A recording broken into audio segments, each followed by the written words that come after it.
Assalamualaikum warahmatullahi wabarakatuh. Ila hadratin Nabiyil Mustafa Muhammadin sallallahu alaihi wasallam wa ila hadrati qutbi jami'il maqam wal hausil a'zam Syekh Abi Hasan Ali Asyadili Syekh Abdul Qadir Jilani Syekh Junaid Al-Baghdadi Syekh Bauddin An-Naqsabandi wa silsilati tariqah Qadiriyah Naqsabandiyah wa Naqsabandiyah Khalidiyah wa silsilati tariqah Syadiliyah wa usulihim wa furu'ihim wa ila hadrati silsilati sanad kitab Ihya Ulumuddin wa ila hadrati silsilati Jamil Kutub wa Jamil Asanid wa silsilati Dalailul Khairat wa ila hadrati silsilati Qur'an ilal Muntaha wa ila hadrati Maulana Al-Habib Lutfi bin Ali bin Hashim bin Yahya wa Sayyidil Walid Syekh Muhammad bin Ali bin Muhammad Ba'atiyah nawaitu kama wa nawainahuma wa ila hadrati jami'il muslimin wal muslimat wal mu'minina wal mu'minat khususan masyayikh Lirboyo Kediri wa masyayikh Kawakian wa masyayikh Al-Mu'ayyid Mangkuyudan wa masyayikh Al-Faqih Kaumansila wa masyayikh Al-Munawir Ngerapia khususan Kiai Haji Atabik Ali bin Kiai Haji Ali Maksum wa ila hadrati masyayikh Al-Faqih Kaumansila Madhub bin Abi Zambal wal Furaid wal Aqdar wa Glomeret wa Tipes wa ila hadrati jami'il mu'minina wal mu'minat khususan man asasa hadhihi nahdlatul ulama khususan ila ruhi Kanjeng Sultan Agung wa ila hadrati Ki Ageng Tarub Ki Ageng Selo Ki Ageng Manahan Ki Ageng Nislawiyan wa ila hadrati auliyatis al-masyhuri wali songa wa usulihim wa furu'ihim lahum wal Fatihah.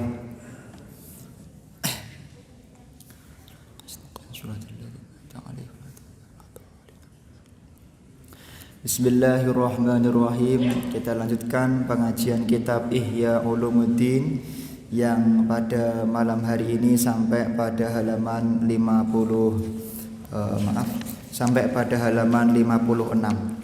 Bismillahirrahmanirrahim. Qala al-muallifu rahimahullah wa nafa'ana bihi wa bi ulumihi wa amitana bil asrarihi amin amin ya rabbal alamin.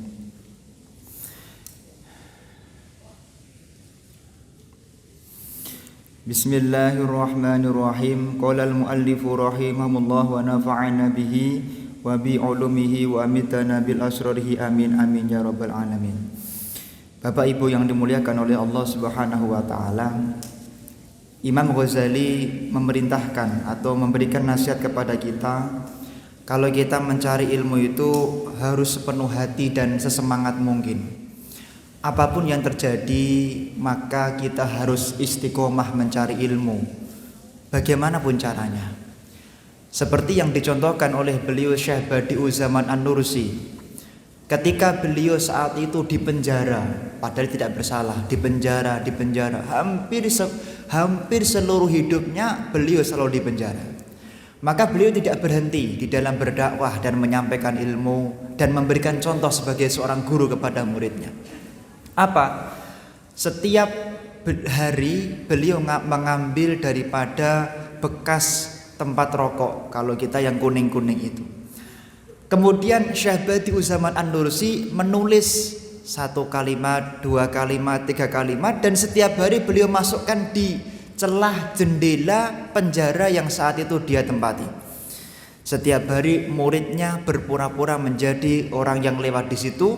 Kemudian dikumpulkanlah tulisan-tulisan Syekh Badi'uzzaman An-Nursi, terkarang kitab 13 jilid, ada yang mencetaknya 10 jilid, tebal sekali.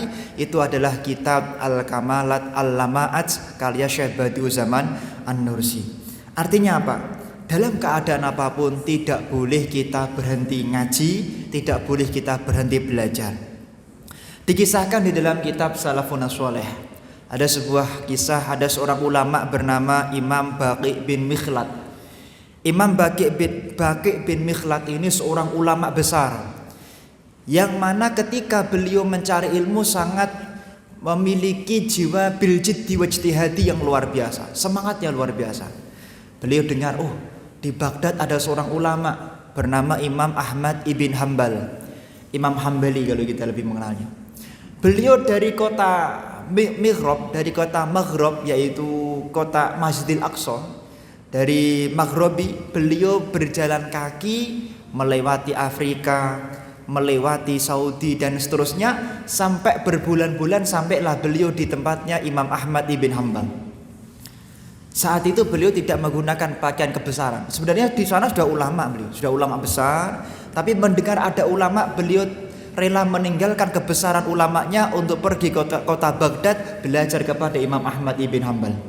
Sampai di kota Baghdad, saat itu khalifah yang sedang memimpin itu adalah khalifah yang khalifah yang tidak suka dengan Al-Quran atau kurang suka dengan perbuatan-perbuatan sunnah, tapi lebih mengedepankan perbuatan-perbuatan bid'ah atau perbuatan yang tidak sesuai dengan syariatnya Rasulullah SAW. Akhirnya ulama besar Imam Hambali atau Imam Ahmad bin Hanbal, beliau larang untuk memberikan ceramah. Diberi satu rumah yang terpencil sehingga tidak boleh orang datang ke situ, kecuali kalau ada orang datang maka akan mendapatkan hukuman berat dari kerajaan. Tidak boleh ceramah. Banyak ulama-ulama kita di Saudi, banyak ulama-ulama kita di negara luar Indonesia yang mereka dilarang ceramah, dilarang untuk mendakwahkan ilmunya karena tidak sesuai dengan jalur pemerintahan, nggak sesuai dengan karepe raja, kira-kira begitu. Imam Baqi' bin Mikhlad al-Andalusi, beliau saat itu mendengar Imam Hambali dikriminalisasi atau dilarang untuk memberikan ceramah. Kemudian beliau tidak berhenti sampai situ. Apakah kemudian ya sudahlah, guru saya sudah tidak bisa mengajar saya tak pulang saja? Tidak. Beliau mendatangi Imam Ahmad bin Hanbal dengan pura-pura menjadi seorang pengemis. Di kepalanya ditembel-tembel, bajunya menggunakan baju yang compang-camping. Kemudian beliau menggunakan pakaian pernak-pernik sebagaimana pengemis yang sangat kasihan sekali. Beliau matur kepada Imam Ahmad ibn Hanbal, "Ya Syekh, ana min Maghrib al-Aqsa." Syekh, saya datang dari Maghribi, dari Al-Aqsa. Saya datang ke sini berbulan-bulan jalan kaki hanya untuk mengambil walaupun satu hadis daripada dirimu. Ulama zaman dulu seperti itu. Dikatakan di dalam beberapa kitab, andaikan di satu tempat itu ada satu ulama yang memiliki satu sanad hadis, maka aku rela tinggalkan semua yang aku miliki, aku rela jual rumahku untuk mendapatkan satu hadis tersebut. Itu adalah semangat ulama zaman dulu. Imam Baqi' bin Mikhlad al-Andalusi tadi matur seperti itu kepada Imam Ahmad ibn Hanbal, "Syekh, saya ingin belajar kepadamu walaupun satu hadis, tapi saya mendengar engkau sekarang sedang dilarang untuk ceramah, dilarang untuk membuka majelis taklim. Bagaimana caranya biar saya tetap bisa belajar kepadamu?" Imam Hambali mengatakan, "Kayaknya tidak bisa," kurang lebih begitu.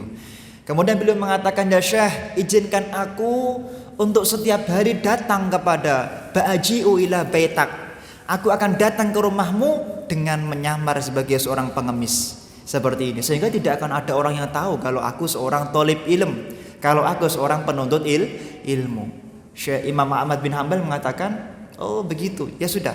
Melihat semangatnya Syekh Imam Baqi' bin Mikhlad tadi, kemudian Imam Hambali mengatakan, "Ala farhatikum khalas, sekarang silahkan besok pagi datang ke sini." Kemudian passwordnya, kalau mengetuk pintu maka katakan, "Wahai Tuan, kemudian berikanlah kepada kami sedekah agar engkau mendapatkan rahmat dari Allah Subhanahu wa taala." Itu passwordnya. Maka setiap pagi Imam Ahmad ibn Hanbal mendengar ada tamu pengemis yang mengetuk pintu, menggunakan kalimat itu, beliau membuka dan mempersilakan masuk dan mengajarkan satu hadis. Hari kedua satu hadis, sampai kemudian 300 hari, sampai 300 hari kurang lebih. Dan Imam Baqi' bin Mikhlad berarti beliau sudah mendapatkan sanad 300 hadis. Sanad 300 hadis. Kemudian saat itu kekhalifahan tumbang atau kekhalifahan diganti dengan khalifah yang baru, yaitu Khalifah Mu'tasim. Khalifah Mu'tasim ini berbeda pemikiran dengan khalifah terdahulu, yang mana beliau mengizinkan kepada Imam Ahmad ibn Hanbal, Khalifah Al-Mutawakkil itu mengizinkan kepada Imam Hambali untuk ceramah lagi, membuka majelis taklim. Larangan-larangan yang terjadi di kekhalifahan sebelumnya kemudian dibuka lebar-lebar seperti itu. Dan setiap Imam Ahmad ibn Hanbal ini membuka satu majelis taklimnya, Maka Imam Baqi bin Mikhlad al-Andalusi tadi duduknya di samping Imam Ahmad ibn Hanbal. Beliau menceritakan, hadza talib ilm al-haqiqi. Dia adalah pencari ilmu yang hakiki. Ketika aku dilarang untuk memberikan ceramah, ketika aku dilarang untuk memberikan ta'lim, ketika aku dilarang untuk memberikan dakwah, maka beliau menyamar sebagai seorang pengemis, menyamar sebagai seorang yang tidak seperti talib ilm, pencari ilmu, sehingga dia setiap hari datang ke rumahku mengemis, kemudian aku masukkan ke dalam rumahku, aku ajari satu hadis. Dan akhirnya Imam Baqi bin Mikhlad ini menjadi ulama besar yang menjadi murid daripada Imam Hambali. Maka hadirin jamaah yang saya muliakan, mari kita semuanya senantiasa semangat untuk mencari ilmu. Apapun yang terjadi, ilmu harus kita cari. Apapun yang terjadi, majelis taklim harus selalu ada. Wa ma kana Allahu liyu'adzibahum wa anta fihim. Tidak akan sekali-kali Allah menyiksa, memberikan bala, memberikan cobaan dalam satu tempat, memberikan wabah dalam satu tempat, ketika di sana masih disebut-sebut namanya Sayyidina Muhammad sallallahu alaihi wasallam. Ketika di tempat itu masih ada majelis taklim, ketika di tempat itu masih ada majelis-majelis yang mengagungkan syariatnya Allah Subhanahu wa taala, insyaallah kota Surakarta ini akan aman dari penyakit, akan aman dari bala, akan aman dari musibah dengan kita mengadakan istiqomah pengajian di Masjid Agung Kota Surakarta. Amin ya rabbal alamin. Bismillahirrahmanirrahim. Kita lanjutkan lagi pembahasan kitab Ihya Ulumuddin. Amruddini. Bismillahirrahmanirrahim. Fangdur mongko ningalono sapa sira kaifa hale kepri intahatu maka apa amruddini perintah agama ila qaumin maring kaum yas'umuna kang karep sapa kaum anna maksudahum ing temastune maksudine kaum iku at-taqarrubu ngeparek ila Allah taala maring Allah taala bima kelawan perkara hum utawi kaum iku fi ing dalem min ilmil fiqhi bayane min niku maknanya tidak cuma dari nggih. Ada yang kali ngeten Mbak. Dalam satu kalimat bahasa Arab itu terkadang ada beberapa makna. Min itu terkadang maknanya dari. Min kadang-kadang maknanya sebagian. Min itu kadang-kadang maknanya maksudnya. Min itu kadang-kadang maknanya adalah suatu ghoyah. Jadi ba'id babayyin wabtadi fil amkinah, itu di dalam Alfiyah Ibnu Malik. Maka kalau kita memberikan makna itu harus menyesuaikan. Begitu juga di dalam memberikan tafsir di dalam Al-Quran. Tidak sembarangan kita memberikan makna dalam satu kalimat. Wal kalami lan ilmu perdebatan kalam, wat tadrisi lan ilmu lan mulang, fihi ma ing dalam madkuren ay ilmul fikhi wal kalam, wa fi ghairihi ma lan ing dalam liyane ilmu fikhi wal kalam. Fa innahum mangko temen setuhune sapa jenenge kaum iku yabdiluna nyerahake al malaing bondo wal jahlan pangkat nggih wa tahammalu lan nanggung sapa kaum asnafal dzali ing pepantane pira-pira ina fil khidmati salatina ing dalem lumadine pira-pira sultan ngeten. Wonten kitab Ihya Ulumuddin niki dipun ngendikaaken. Kemarin kan kita agak galak keras nih. Mencari ilmu enggak boleh karena selain Allah, mencari ilmu enggak boleh karena selain Allah. Imam Ghazali memberikan satu pengendoran. Terkadang seorang muallim itu juga perlu memberikan sebuah toleransi kepada muridnya yang memang niatnya belum benar. Misalnya, ayo kita belajar yang sungguh-sungguh. Kalau nanti belajar yang sungguh-sungguh, Anda akan menjadi seorang hafizul Quran, orang yang hafal Al-Quran, menjadi seorang sarjana. Nah, memberikan semangat seperti ini itu tidak jadi masalah. Dengan catatan, nanti ketika di pertengahan atau di akhir, seorang syekh atau seorang muallim meluruskan niat yang salah daripada muridnya tersebut. Itu dilakukan untuk apa? Untuk sebagai ba'is, sebagai penyemangat saja agar muridnya semangat mencari ilmu. Hal ini tidak salah. Asalkan memang gurunya mampu untuk membimbing muridnya tersebut. Maka seorang tolib ilm yang benar seperti kemarin kami sampaikan, seorang pencari ilmu atau tolib ilm itu tidak boleh dia inqita'ut ta'lim, berhenti mencari ilmu di pertengahan jalan. Sangat berbahaya orang yang belum selesai ngaji, orang yang belum selesai mencari ilmu kemudian dia berhenti. Ini akan menjadikan sesat dan menyesatkan bagi umat. Al-Imam Asy-Syafi'i, Muhammad ibn Idris Asy-Syafi'i, beliau pertama kali mencari ilmu niatnya bukan lillahi ta'ala. Beliau niatnya bukan untuk mencari ilmu, tapi dikisahkan di dalam Manaqibus Syafi'i Al-Baihaqi bahwa niat Imam Asy-Syafi'i mencari ilmu adalah untuk bisa makan. Karena ibunya nggak bisa ngasih makan, bapaknya sudah tidak ada, ibunya tidak bisa memberi makan. Kholas ba'adha ilahina ya Muhammad, Imam Syafi'i kamu tak taruh di sini tujuannya biar kamu bisa makan. Jadi tujuannya bukan mencari ilmu. Tapi kembali lagi, apapun dan seperti apapun yang namanya majelis ta'lim itu pasti membawa keberkahan. Walaupun niatnya bukan lillahi ta'ala, walaupun niatnya bukan karena mencari ridho Allah, tapi karena dia datang di majelis ilmu pasti akan mendapatkan berkah dari Allah Subhanahu wa taala. Satu-satunya majelis yang pasti mulia adalah majelis ilmu. Seperti itu.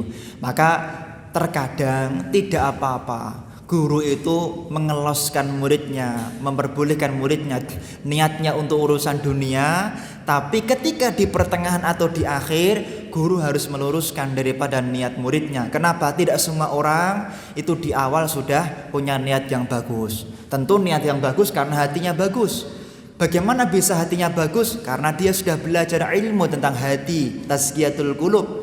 Lah dia belum belajar, maka niatnya belum bagus. Maka diperbaiki. Kemudian seorang tolib ilmu, seorang pencari ilmu itu harus riyadhah. Yani guru itu harus riyadhah untuk murid-muridnya. Gak ketang setiap malam gurunya itu tahajud, gak ketang setiap hari gurunya puasa untuk murid-muridnya, gak ketang setiap hari gurunya sedekah untuk mendoakan kesuksesan murid-muridnya. Ini harus. Dan muridnya juga harus riyadhah. Nah, niki, misalnya setiap hari Senin sama Kamis itu puasa murid-muridnya. Setiap malam kemudian tidak meninggalkan surat witir. Autiru ya ahlal Quran, ahli Quran jangan meninggalkan surat witir. Dikatakan oleh Rasul Shallallahu Alaihi Wasallam. Jadi kalau jenengan menghafalkan Quran, jangan sampai meninggalkan surat witir. Malu kepada Allah Subhanahu Wa Taala. Itu miliknya orang-orang yang ahli Al-Quran. Kemudian misalnya puasa Daud, syukur-syukur puasa Dalailul Khairat, syukur-syukur puasa misalnya Sholawat, puasa Manaqib dan seterusnya.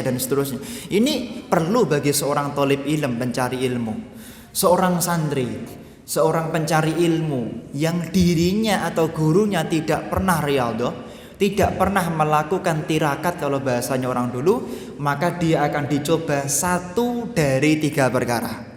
Yang pertama adalah khidmatus salatin.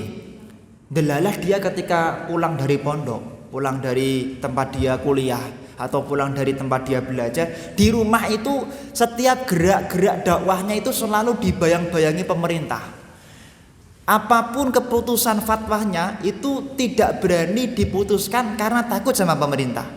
Kenapa bisa seperti itu? Karena ketika dia mencari ilmu tidak pernah riyadhah, atau gurunya tidak pernah riyadhah untuk murid-muridnya. Seperti itu.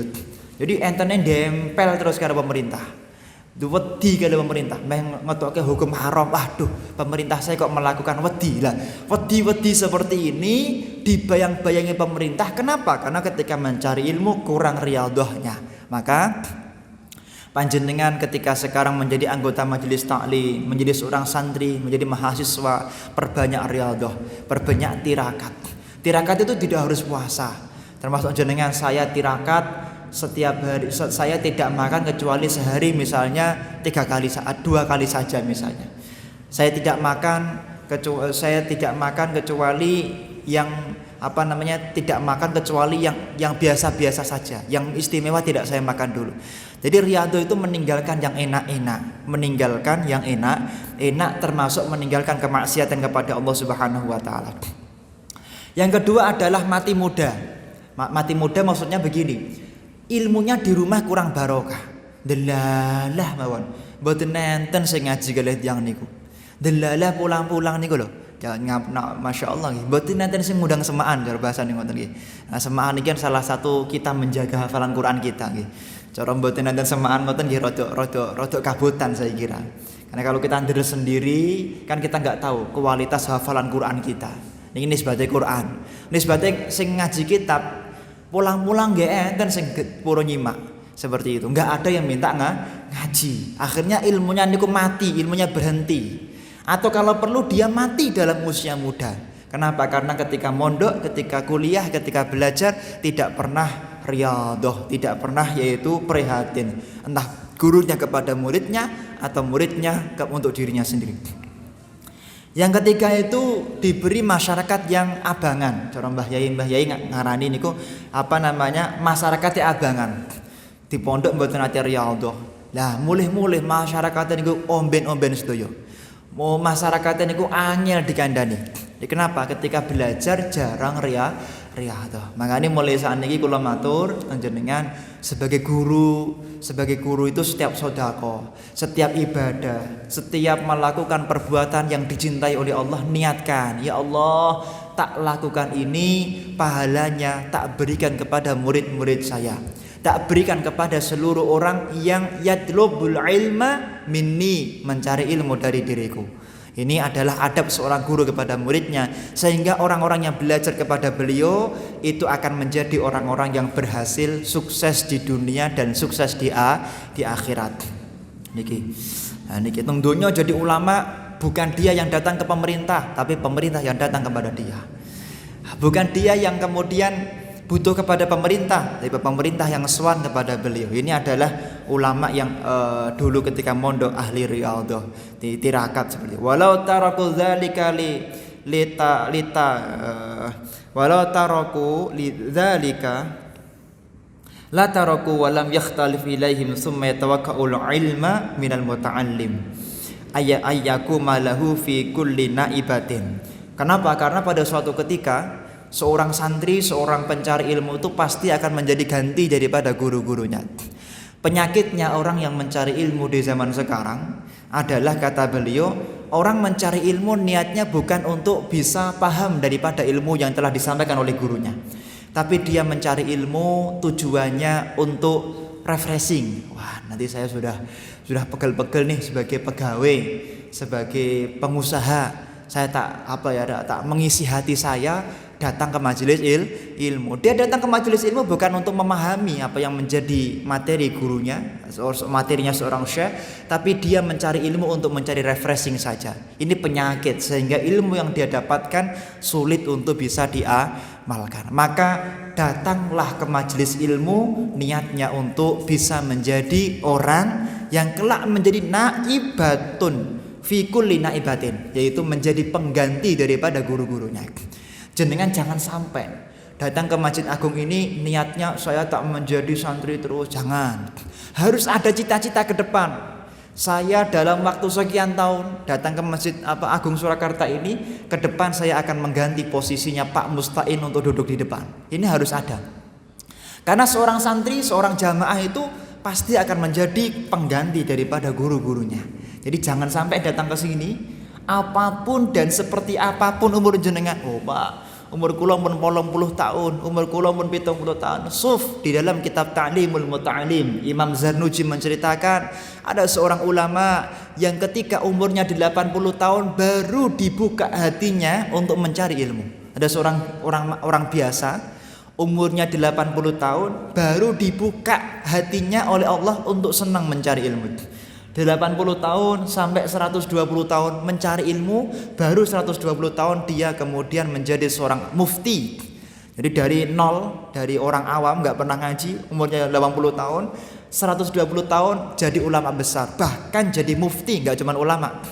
Nah 120 tahun dia sudah mulai berfatwa. Jadi nak umurnya jenengan di bawah 80 tahun masih sangat mungkin dibandingkan kisah di dalam kitab Ta'limul Muta'alim tadi. Ayo semangat mencari ilmu dan punyailah cita-cita. Pada suatu ketika saya ingin menggantikan posisinya Pak Mustain itu. Tentu saya tidak akan hidup selamanya. Pada suatu ketika pasti saya juga akan kembali kepada Allah Subhanahu wa taala, dan antumlah, kalianlah yang akan mengganti posisi di tempat ini seperti itu. Di dalam kitab Al-Alfiyah Ibnu Malik, Imam Ibnu Malik memberikan satu isyarah, wa ma yalil mudhafu ya'ti khalafa anhu fil i'rabi idza ma hudifa. Wa ma utawi mudhaf yalika nyandingi apa mudhaf, setiap isim yang bersanding dengan mudhaf ilaih, setiap isim yang bersanding dengan mudhaf yaitu mudhaf ilaih, maka isim tersebut itu harus selalu bersanding, tidak boleh berjauh-jauhan. Kenapa? Anhu fil i'rabi idza ma khudifa. Ketika mudhaf itu dibuang, maka mudhaf ilaih lah yang paling patut menempati tempatnya mudhaf. Maksudnya apa? Ini bisa kita ibaratkan, seorang guru sama seorang murid itu haruslah selalu berta'alluq hatinya, bersambung hatinya. Kemana? Ketika jenengan susah, yang diingat jangan yang lain, yang diingat jangan bank dulu. Waduh, saya punya utang. Yang diingat jangan bank. Tapi yang diingat gurunya, wajah gurunya, Masya Allah. Wajahnya Mbah Yai Abdul Khaliq Hasan, wajahnya Mbah Yai Muhammad Hatta, wajahnya Mbah Yai Iqbal, Muhammad Iqbal. Dibayangkan wajah beliau-beliau yang orang-orang soleh itu. Nah, ini adalah bentuk ta'alluq.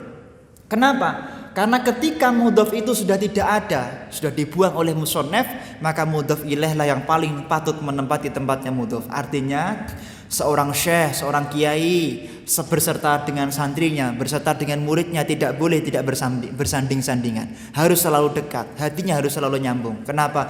Karena ketika mudhaf, ketika kiai sudah tidak ada, ketika seorang syekh sudah diambil oleh Allah, maka yang paling menempati tempat yang patut mengganti tempatnya syekh adalah orang yang paling dekat dengan kiai tadi. Maka jenengan harus selalu berta'alluq hatinya dengan guru-gurunya, berta'alluq bersambung hatinya dengan guru-gurunya.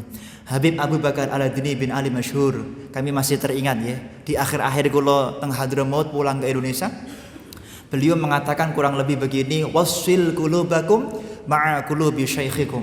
Sambungkan hatimu dengan hati guru-gurumu. Itu kunci utama akan menjadi berkah ilmu-ilmu kita. Akan dibuka jalan oleh Allah, kita mampu berdakwah. Dikatakan bagaimana caranya kita bisa menyambungkan diri kita kepada guru-guru kita. Al-Habib Abdullah Baharun, Profesor Dr. Abdullah Baharun atau Rektor Universitas Al-Ahqaf mengatakan salah satu bentuk menyambungkan hati murid kepada gurunya adalah dengan selalu membacakan Fatihah dan mendoakan guru-gurunya. Itu cara menyambungnya menurut beliau. Walaupun banyak cara yang lain menyambung daripada hati kita kepada guru-guru kita. Pak, kalau nanti saya nggak jadi ulama, padahal saya sudah sungguh-sungguh, bagaimana? Yumkin lastum, mungkin bukan jenengan, tapi yang jadi ulama itu anak-anak jenengan. Saya sudah ngaji istiqomah di Masjid Agung, saya sudah ngaji istiqomah setiap malam minggu di Masjid Agung, tapi kok saya tidak jadi ulama? Saya tetap menjadi seorang jamaah. Kapan saya jadi ulama? Mungkin Allah tidak menjadikan jenengan ulama karena derajat keulamaan itu akan diberikan kepada anak panjenengan. Seperti kisah daripada Imam Ghazali, bapaknya setiap hari datang di majelis taklim. Kalau datang, beliau selalu memandang dan selalu robit kepada yang menyampaikan ilmu tersebut. Paham nggak paham, Syekh Muhammad, bapaknya Imam Ghazali yang kita kaji kitabnya di malam hari ini, itu hatinya selalu memandang daripada ulama yang menyampaikan ilmu di malam tersebut. Pada suatu ketika Imam Muhammad atau bapaknya Imam Ghazali mendapatkan isyarah bahwa karena keistiqomahan engkau datang di majelis yang diampu oleh para ulama, maka engkau akan punya anak yang alim, punya anak yang saleh, punya anak yang waliyun min auliyaillah, punya anak yang menempati derajat daripada mazahib, yaitu Imam Al-Ghazali. Maka benar, ketika lahir bapaknya mungkin tidak masyhur seperti anaknya, tapi anaknya lah yang kemudian menjadi ulamanya Allah Subhanahu wa taala. Maka yang terpenting kita itu al-his, semangat di dalam mencari ilmu. Dan ketika mencari ilmu jangan sampai niat untuk mencari refreshing saja. Apa ya namanya ya? Wis saya tak refreshing, wis ngaji di Masjid Agung ben penak, ampun. Saya niat datang di Masjid Agung cari ilmu bisa mengamalkan. Kelak aku akan menjadi pengganti daripada ulama yang ada di tempat tersebut. Ini yang harus kita niatkan seperti itu. Kalau bukan saya, kalau bukan panjenengan maksud saya, maka anak-anak jenengan lah yang kelak menjadi ulamanya Allah Subhanahu wa taala. Amin ya rabbal alamin. Wa yansuru lan padha nulungi sapa kaum wa yu'idu aduwahu belum jelas wa yantahido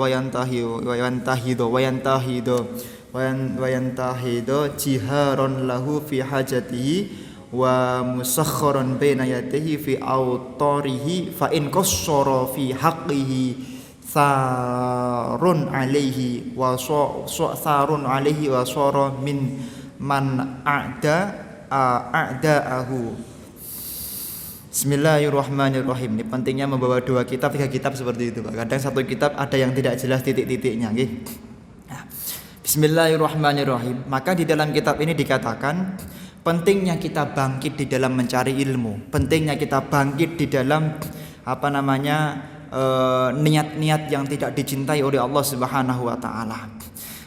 Kenapa? Karena iblis, karena setan itu selalu menggoda kita. Kadang-kadang nembe ngapalke Al-Qur'an, nembe ngaji kitab Ihya, angsal sekedhik terus angsal digoda. Menghafalkan Quran baru dapat 10 juz, ngapunten keliru, 15 juz. Wah, UNS niku nak 15 juz bisa masuk tanpa tes atau bisa lewat jalur prestasi. Waduh, akhirnya ngapalkan Qur'ane niku mboten rampung. Kenapa? Karena dipedot pengen kuliah. Atau dia kuliah niatnya, dia menghafalkan Quran niatnya bukan karena mencari ridho Allah, bukan karena pengen menjaga kalamullah, tapi pengen bisa diterima menjadi mahasiswa universitas. Ini adalah penyakit-penyakit yang harus kita hindari. Maka Imam Ghazali mengatakan pentingnya kita untuk selalu mengupgrade niat kita. Jangan sampai kita niat kemudian terganggu di pertengahan jalan dengan niat-niat yang dibenci oleh Allah Subhanahu wa taala. Nauzubillahi min dzalik. Bi'alimin yarda li nafsihi bihadhil manzilah summa yafrahu biha summa la yastahyi min ayyakula gharada min at-tadris nashrul ilmi taqarruban ila Allah taala wa nusratan lidinihi fangdur ilal amarati hatta tara durubal ightirat. Maka seorang guru itu juga penting sekali untuk selalu punya hati. Guru itu harus selalu punya hati husnudzon kepada murid-muridnya. Jenengan melihat muridnya, ngapunten Pak Kiai, ngapunten Pak Ustadz, ngapunten Syekh. Kula pengin ngapalke Quran, Syekh. Lah, ya apa sampai ngapalke Quran, Cung? Kula pengin ngapalke Quran kersane saged dipun tampi kuliah teng perguruan tinggi misale. Kula tak nderek mondok kersane mungkin kula dadi tiyang sing masyhur, terkenal, terhormat. Nah, adabnya seorang guru ketika melihat muridnya yang seperti itu bagaimana? Tidak boleh dia suudzon. Aduh, kamu ilmunya enggak akan barokah. Tidak boleh seperti itu. Seorang guru harus selalu ridho kepada dirinya sendiri, harus selalu husnudzon kepada murid-muridnya. Husnudzon, oh mungkin murid saya yang satu ini dia memang niatnya masih salah. Kenapa? Memang baru mau belajar ilmu. Kalau niatnya sudah bagus, hatinya sudah bagus, tidak perlu belajar ilmu. Maka guru itu harus selalu husnudzon kepada murid-muridnya. Maka Kiai Haji Ahmad Umar Ibn Abdul Manan, Mbah Umar Mangkuyudan Al-Mu'ayyad, itu dikisahkan dan kisahnya masyhur bahwa beliau pernah Al-Mu'ayyad itu santrinya nakal. Ada santri nakal banyak sekali, suka melanggar. Kemudian saat itu Mbah Umar memanggil pengurus keamanan atau pengurus pondok lah, lurah pondok. Ayo catat santri yang paling nakal sampai ternakal, paling nakal. Sing nakal sampai ternakal paling nakal. Catat apa yang ada di dalam hatinya Mbah Umar. Ketika sudah dicatatkan, pengurus ngasihkan kepada Mbah Umar, pengurusnya kemudian jingkrak-jingkrak. Wah, bakal santri sing nuwakal, suka melanggar, suka merokok biasanya kalau zaman sekarang, suka bawa HP kalau zaman sekarang, suka nonton tancep, nonton bioskop kalau zaman sekarang. Bakal dihukum sama Mbah Yai, ditokke saking pondok. Ditunggu seminggu, kalih minggu, 3 minggu, 4 minggu loh. Kok ora ana hukuman blas. Nah, kemudian pengurus pondok tadi datang ke Mbah Yai Ahmad Umar Abdul Manan. Mbah Yai, ngapunten, jenengan kok mboten ngukum-ngukum santri sing pun kula catet niku pripun? Mbah Yai ngendika, "Lho, Cung, aku ki ngangken sampeyan nyatet santri-santri kuwi ora meh tak hukum. Ora meh tak hukum. Aku nyatet santri-santri sing nakal sampai ternakal niku minangka meh tak dongake Muga-muga santri-santri sing nakal niku dadi wong sing mulya donya akhirat, dadi ulama-ulamanya Allah Subhanahu wa taala. Semakin nakal, semakin akeh Fatihah, semakin akeh didongake Mbah Kiai Umar. Lah niki lho. Kenapa? Karena seorang kiai, seorang ulama yang mukhlis, yang baik itu selalu berpikir setiap apapun yang terjadi di dalam kehidupannya itu adalah yang terbaik dari Allah Subhanahu wa taala. Seperti yang disampaikan oleh Al-Habib Ahmad bin Zain Al-Habsyi di dalam kitab Syarhul Ainiyah, beliau mengatakan bahwa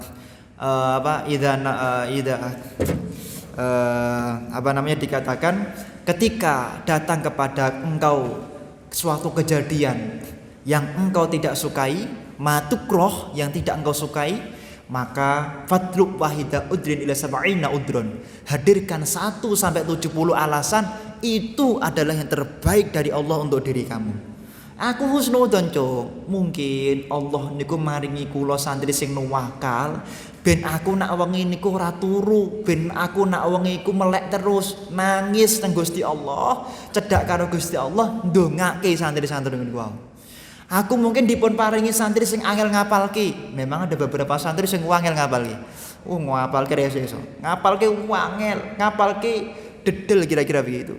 Lah, aku ki diparingi santri sing nakal kaya ngono kuwi tujuane bukankah Allah itu benci sama saya, bukan. Tapi karena Allah cinta sama saya. Aku diberi santri sing angel ngapalke ngoten niku tujuane napa? Ben aku nak wengi niku melek, nak awan niku poso, nirakati santriku niku wau ben dadi santri sing gampang ngapalke Al-Qur'an. Ini loh adabnya, akhlaknya hati ulama-ulama yang dimuliakan oleh Allah Subhanahu wa taala. Maka kita harus punya jiwa seperti itu. Kita membahas di dalam kitab Ihya Ulumuddin ini di bab sekarang adalah bab adab dan jiwa yang baik dari seorang guru kepada murid-muridnya. Nisbatin jenengan sing mboten teng pondok, misalnya jenengan guru SMP, SMA atau dosen perguruan tinggi, niku nggih ngoten. Delalah enten mahasiswani sing remedi, masyaallah nika mahasiswa kok remedi tok mun. Ya alhamdulillah ya Allah. Gara-gara mahasiswaku remedi, aku bisa selalu memberikan remedi, otomatis aku setiap hari baca ilmu. Coba nak langsung lulus, berarti kan kemungkinan besar kita enggak buka kitab lagi. Enggak buka buku lagi karena remedi seperti itu. Dalam pernah enten mahasiswa niku remedi niku sampai ping 9 nggih. Istiqomah remedi. Ngajar fikih perbandingan madzhab niku remedi. Terus sesuk remedi mulai. Remedi terus remedi. Ya mun sampai lulus. Masyaallah mahasiswa niki semangat. Tapi juga kita harus memberikan semangat. Jangan kemudian kamu tuh remedi terus, bagaimana kamu tuh memang kamu ditakdir untuk menjadi orang yang istiqomah remedi. Jangan seperti itu, ya disemangati, Masya Allah. Engkau dimuliakan oleh Allah Subhanahu wa taala. Kula niku gadah wiridan, Pak. Tak paringi nggih jenengan. Nanti menawi ujian niku mboten kula jarang nongkrong. Tak toke teng jene Jawi, tak tinggal ning Jawi, wacake selawat Badawi. Pada salat Badawi diwaca ping 100 ngoten nggih. Pun, mungkin sing nyontek mesti konangan. Mesti niku. Enten santri sing mbutuh HP mesti konangan. Enten mahasiswa sing nyontek mesti konangan dengan cara apapun dan bagaimanapun. Delalah catetane contekane niku tiblok dan seterusnya. Mesti konangan.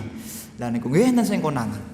Enten sing konangan kula terus ngapunten nangis karena memang semester akhir ya, semester 6. Kalau di semester 8 kalau dia enggak lulus di satu mata kuliah itu berarti harus nunggu 1 tahun lagi.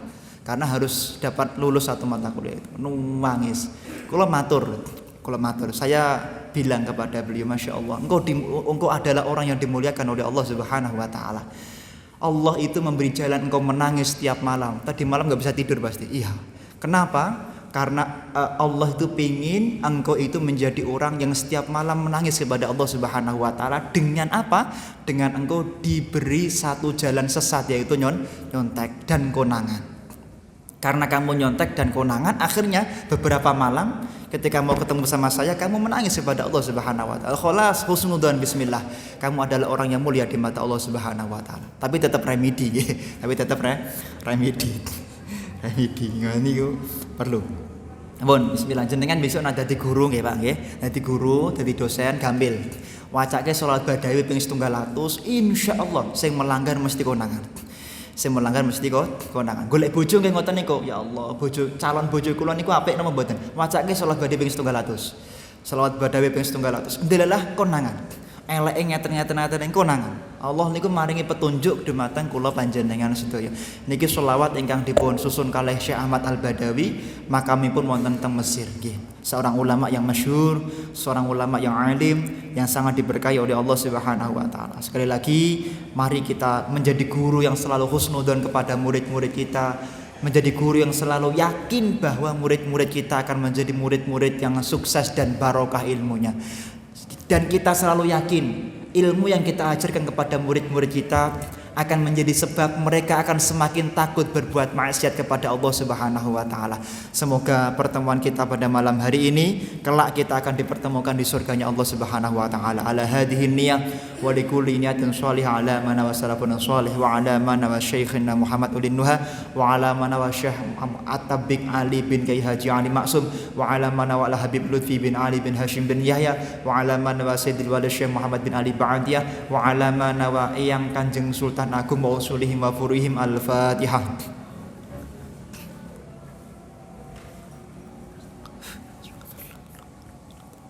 A'udzu billahi minasyaitonir rajim. Bismillahirrahmanirrahim. Allahumma shalli ala sayyidina Muhammad wa ala ali sayyidina Muhammad. Alhamdulillahirabbil alamin.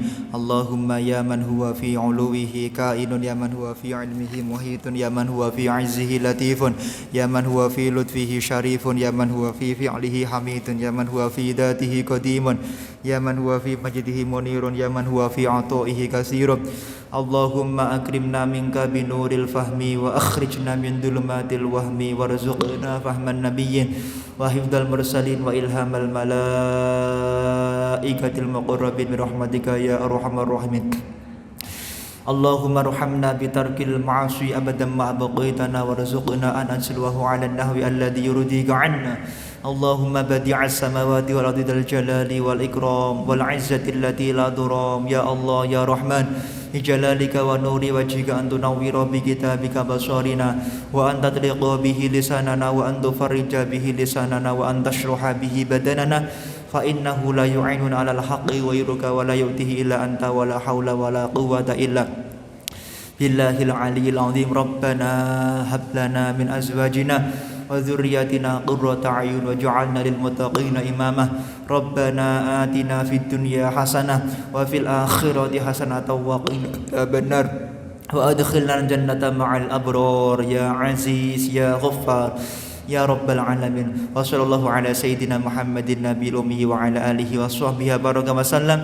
Subhana rabbika rabbil izzati amma yasifun wa salamun alal mursalin walhamdulillahi rabbil alamin. Al-Fatihah.